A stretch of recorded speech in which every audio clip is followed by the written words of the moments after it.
राज्यसभा चुनाव तक हिमाचल में ही कांग्रेस के विधायक रहने वाले हैं।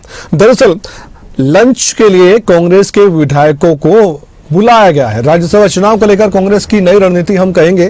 कांग्रेस विधायकों को चंडीगढ़ बुलाया गया। हरियाणा कांग्रेस के दिग्गज नेता मौजूद रहेंगे। नेता प्रतिपक्ष भूपेंद्र हुड्डा का जिक्र मैं कर लूं, हरियाणा कांग्रेस के प्रभारी बीके हरिप्रसाद का जिक्र कर लूं, या फिर कांग्रेस के प्रदेश अध्यक्ष राव नरेंद्र का भी। 13 मार्च को चंडीगढ़ में लंच पर बातचीत होगी। लंच के बाद कांग्रेस के विधायक हिमाचल प्रदेश के लिए रवाना हो जाएंगे। कहां जाएंगे कुछ मालूम नहीं है, लेकिन हिमाचल जाएंगे ये बात निकलकर सामने आ रही है। जितेंद्र चौधरी हमारे साथ जुड़ चुके हैं। जितेंद्र, नेता प्रतिपक्ष भूपेंद्र हुड्डा से पत्रकार जब सवाल करते हैं कि ऐसे ऐसे बात आ रही है कि क्या कहीं और पर कांग्रेस के विधायकों को भेजा जाएगा, क्या होगा, तो उनकी तरफ से कहा जाता है कि ये मीडिया की बनी बनाई बातें हैं, आप ही बनाते हैं, ऐसा कुछ नहीं है। तो अब ये जो बात आई हिमाचल प्रदेश जाने की, तो क्या ये जो बातें हैं ये स्पष्ट हैं पूरी तरीके से, ये मान कर चलें? क्या वाकई में मजबूरी एक बार फिर से बन गई है? कांग्रेस पार्टी की एकजुट कांग्रेस विधायकों को करें और बिल्कुल नजरों के सामने रखें और जो बताया गया उसके मुताबिक काम करते रहें, उनके दिमाग में डाला जाए कि सही क्या है, कांग्रेस की पार्टी के साथ कैसे चलना है। आपको नए विधायक का उनको ही बताना है, सभी विधायकों को बताना है, इतिहास को याद दिलाना है कि नहीं दिलाना है, वो तो कांग्रेस पार्टी जाने।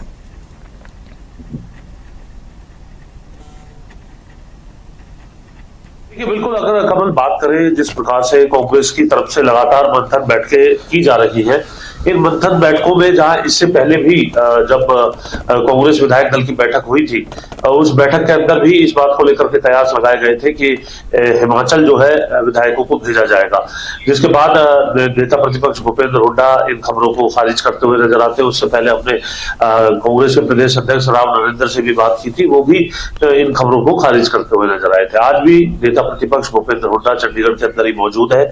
इस खबर को लेकर के भी उनसे बात करेंगे कि क्या अब जो प्लान है उस प्लान को पूरे तरीके से एग्जीक्यूट करने को लेकर के मन बन चुका है, या अभी भी जो लंच बुलाया गया है 13 तारीख को, उसके बाद कोई जो पुनर्विचार है इस पर हो सकता है। इसके बारे में जानकारी लेने की कोशिश जरूर की जाएगी। दरअसल 9 मार्च को नामांकन वापस लेने की अंतिम तिथि थी राज्यसभा चुनाव को लेकर के, और जो तीसरे उम्मीदवार हैं सतीश नांदल, जो भाजपा समर्थित उम्मीदवार के तौर पर देखे जा रहे हैं, निर्दलीय उम्मीदवारों की तरफ से उनका पर्चा भरवाया गया है। उनका जो ये कयास लगाए जा रहे थे कि अगर समीकरण उनके पक्ष में नहीं है तो वो नामांकन वापस ले सकते हैं, लेकिन ये नामांकन जब वापस नहीं हुआ तो इसे एक संकेत के तौर पर कांग्रेस देख रही है, क्योंकि ऐसी स्थिति में जब 17 विधायक उनके पास हो और आंकड़ा 31 विधायक तक का चाहिए, तो ऐसी स्थिति में अगर हम बात करें तो किसी न किसी पुख्ता बात को लेकर के आगे बढ़ते हुए सतीश नांदल जो है वो नजर आ रहे हैं, और उसको लेकर के बहुत से कयास लगाए जा रहे हैं, और खासतौर से नजर इस विषय को लेकर के है तो वो कांग्रेस के विधायकों पर है, क्योंकि भाजपा समर्थित विधायक है। तो ऐसी स्थिति में कांग्रेस के नेता भी ये कहते हुए नजर आ रहे हैं कि वो तो भाजपा के पदाधिकारी हैं, भाजपा की तरफ से ही 2 उम्मीदवार खड़े किए गए हैं, उनमें से कोई एक उम्मीदवार जीत जाएगा। लेकिन जैसा दिखता है, जो आंकड़े होते हैं, हरियाणा के राज्यसभा चुनाव के अंदर कम से कम वो तस्वीर नहीं होती, और इसी बात को ध्यान में रखते हुए कांग्रेस, जो इससे पहले के 2 राज्यसभा चुनाव जो अपने आप में पूरा देश के अंदर, हरियाणा के 2 सीटों पर ये चुनाव थे, लेकिन पूरे देश के अंदर वो मिसाल बने, चर्चा का विषय बने, और हमने देखा कि किस तरीके से बड़ा खेला होते हुए नजर आया था। बड़ा उलटफेर जो है इन चुनावी नतीजों में देखने के लिए मिला था, और उसका सबसे बड़ा कारण था कांग्रेस के विधायकों के वोट रद्द हो रहा, ये सुभाष चंद्रा के चुनाव में, और कार्तिकेय शर्मा के चुनाव के अंदर क्रॉस वोटिंग होना। ये अपने आप में एक बड़ा विषय देखने के लिए जो है इससे पहले मिला है।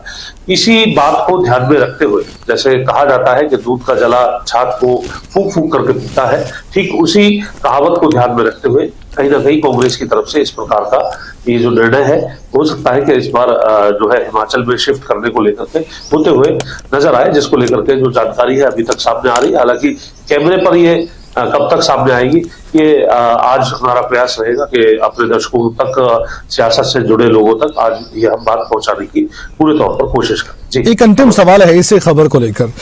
जितेंद्र, आप भी कह रहे हैं कि आंकड़ा ऐसा है कि कोई शक की बात नहीं, अगर वैसे देखा जाए तो एक बीजेपी का जा रहा है राज्यसभा, एक कांग्रेस पार्टी का जा रहा है। सतीश नांदल को मैदान में उतारना और फिर कांग्रेस पार्टी को टेंशन में डाल देना, बेशक उस तरह की टेंशन नहीं है जो पहले हमने देखी है कि आंकड़ा बिल्कुल आसपास का हो, क्योंकि 31 आपने कहा कि चाहिए, लेकिन फिर भी इतनी मुश्किलात और इतनी रणनीति और हिमाचल प्रदेश भेजना कांग्रेस पार्टी के जो आंकड़ा है और जो टेंशन है वो किस बात की है, किस तरह की है, और बीजेपी के मन में क्या चल रहा है, क्यों कांग्रेस को परेशान करने की कोशिश यहां पर?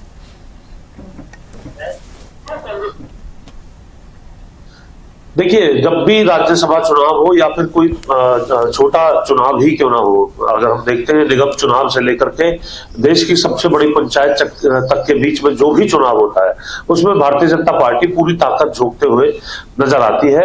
ये हमने अतीत में कई बार देखा है किस तरीके से इस राज्यसभा चुनाव को लेकर के भी जो पर्यवेक्षक हैं वो न सिर्फ हरियाणा में बल्कि दूसरी जगह भी नियुक्त किए गए हैं।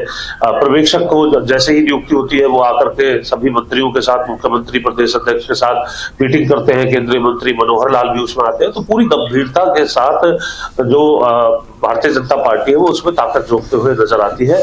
जिस तरीके से अमूमन ये कहा जाता है कि एक सीट ही है, आंकड़े पूरे हैं, तो ऐसी स्थिति में बहुमत की सरकार है, बहुमत के जो है ये कहें कि आंकड़ा जो है वो पर्याप्त है और एक सांसद और अधिक बन जाता है तो उससे कोई बहुत असर नहीं पड़ता। कुछ लोग इस प्रकार की भी चर्चा करते हैं, लेकिन भाजपा जो है इस तरीके का कोई भी चुनाव हो उसमें अपनी गंभीरता से कोई भी कॉम्प्रोमाइज करते हुए नजर नहीं आती है।